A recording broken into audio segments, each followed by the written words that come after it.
Jackets win 4-3 over the Buffalo Sabers in overtime. The Jackets outplay the Buffalo Sabers. The final shots were 44 for the Blue Jackets to Buffalo's 18. Buffalo has very good skilled players. Their shots were very good quality. The Jackets gave them a couple of power play opportunities that they capitalized on, but the Jackets were able to hang on, get to overtime, and end up winning it. Corpy made the saves he had to make. He didn't have to make a lot.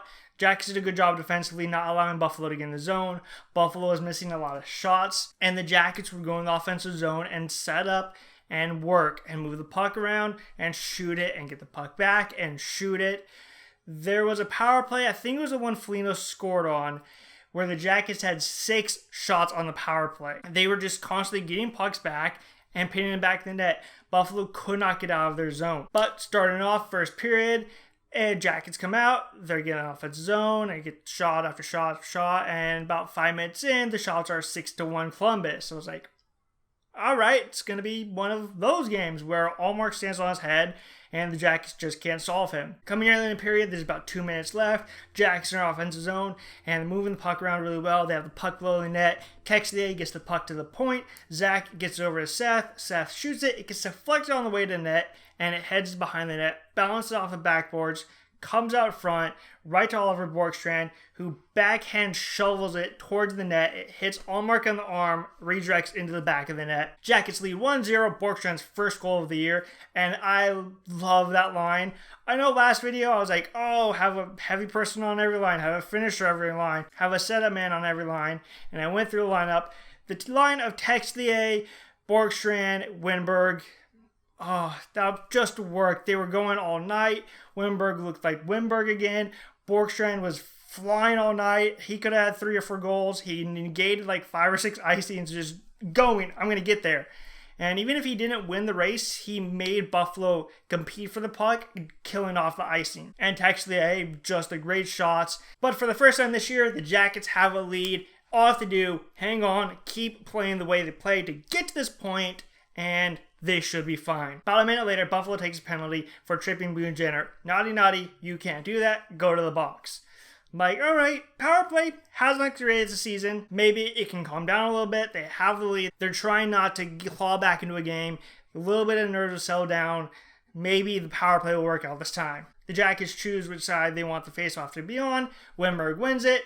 Gets it to Cam. Cam bumps up to the point to Seth Jones. Jones skates to the middle a little bit. Jackets spread out. Jones gets over to PLD on the left wall. PLD gets down to Winberg behind the net. Winberg is looking like he's going to go back to PLD. Takes a step to the left. Sends it out to Atkinson on the left side of the net. Atkinson one-times it past Allmark. Jackets score. Cam Atkinson's second goal of the year. And the Jackets lead 2-0, 8 seconds into the power play. And that's how we would end the first period.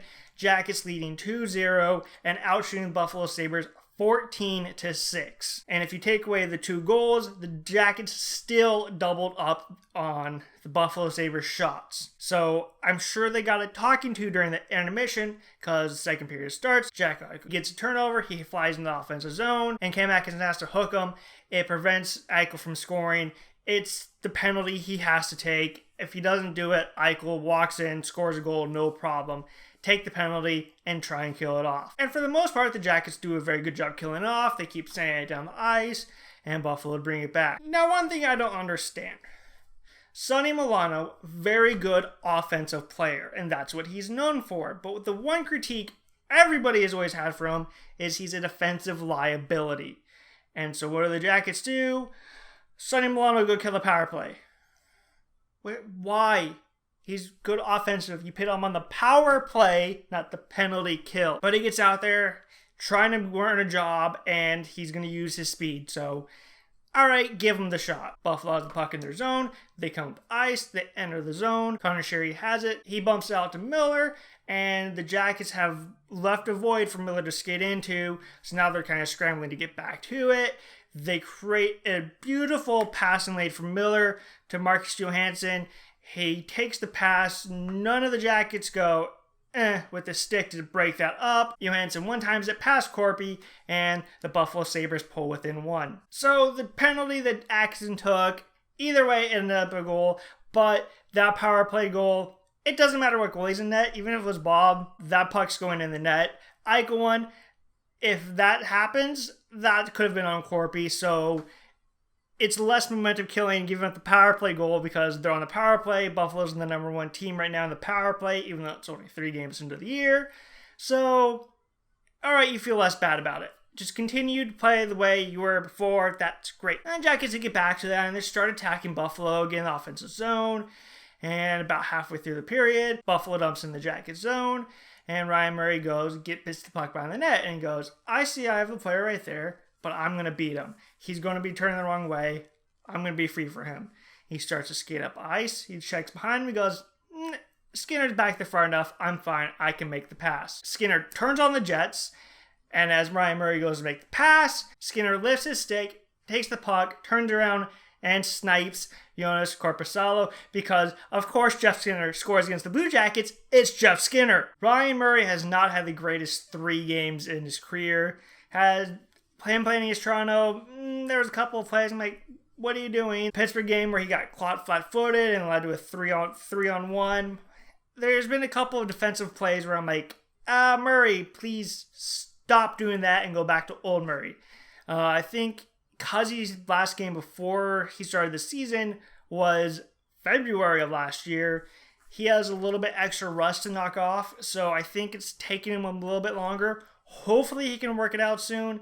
Him and Savard didn't look like him and Savard normally do tonight, but they looked very good, so that's fine. Just keep working through it. But the Jackets would pour on the pressure, keep shooting pucks at Allmark, keep pressuring the Buffalo Sabers in offensive zone, and they couldn't solve Allmark, but they go to a second intermission tied at 2. And they outshot the Buffalo Sabers 15-7 in that period for a game total at this point of 29-13. They're just shooting everything at Allmark.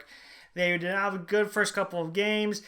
They were looking for the pretty chances, and in this game, they are just unloading everything. So head up for the third period. Jacks apply a little bit of pressure. About 5 minutes in, they get another power play. I'm like, maybe you can do something else now. Keep applying the pressure. It's looked good so far. And the Jackets set up in the offensive zone and shoot and shoot and shoot and shoot and shoot and shoot and shoot and shoot and shoot. They just shot everything at Allmark, retrieved pucks, and put them back at the net. The Sabres do a good job, weather the storm for the first minute or so. Allmark gets a kill. Buffalo's able to get a change. And then they go for the face-off. Buffalo wins it. They try to rim it around the boards. Borkstrand, who had a great game, I said earlier about, man, he was really good. Sees is going to go around the boards and bolts and saves at the line. And when Borkstrand settles it down, that allows the Jacks to set up. They move the puck around a little bit. Borkstrand's still at the point. Seth Jones ends up getting it to him. He unloads it at the net. There's a scramble, and stuff's going everywhere, and Foligno ends up getting it and smacks it in. Foligno's first goal of the year, leading 3-2. And in the mad scramble, it ended up getting to Benstrom. Benstrom tried to do something with it, but Foligno ended up hitting the net, and Benstrom picks up his first ever AHL point with an assist on this play. Now the Jackets have a lead again. They seem to be scoring one more goal every game. Hey, they might not score another goal. Lock this down. And for the most part, they do. They keep applying pressure, keep throwing stuff at Allmark, can't solve him. The Sabres come down, they try and get something on Corpy, but either Corpy makes a save, it gets broken up, or Buffalo just misses altogether. Coming in the period, there's a face-off in the Jacket zone, so Buffalo pulls their goalie. Boone Jenner, playing on his weak side, wins the face-off, but they send it back down. It's icing. And so the Buffalo Sabres go, we want to go on the other side. That's Jack Eichel's strong side. They're like, all right, cool, that's Boone Jenner's strong side as well. Ref drops the puck. Jenner kind of pushes forward. There's a scramble, and all of a sudden they're blowing the whistle. I'm like, why are we blowing the whistle? And the refs start talking. Buffalo's really pissed off. They're like, hey, the Jackets did something. They deserve a penalty. I'm like, what happened? They show the camera. Ref drops the puck. Boone Jenner goes forward. He falls down. He's trying to knock it around. He can't get it with his stick. He takes his hand off his stick and pushes it. And that's a penalty. That's been a penalty for a couple years now. Boone Jenner should know better than to do this. At this point of the game, keep your hands on your stick if you're going to hit the puck. But he takes his hand off the stick, and he goes to the box for a face-off violation. It's the right call. Boone's an idiot for doing it. The Jackets do a very good job, though. They kill a minute of it off. And then Corbin makes a save. Buffalo calls a timeout. They draw something up.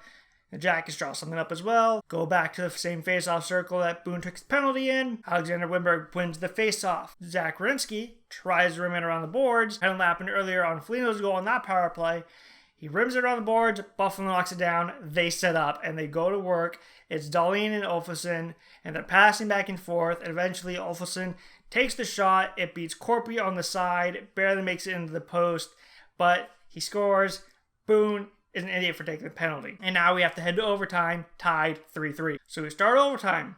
Jack Eichel, Sam Reinhart, and Yuki Haro are the starters for Buffalo Sabres. PLD, Cam Atkinson, and Seth Jones are the starters for the Blue Jackets. Jackets win the face-off. They go up the ice.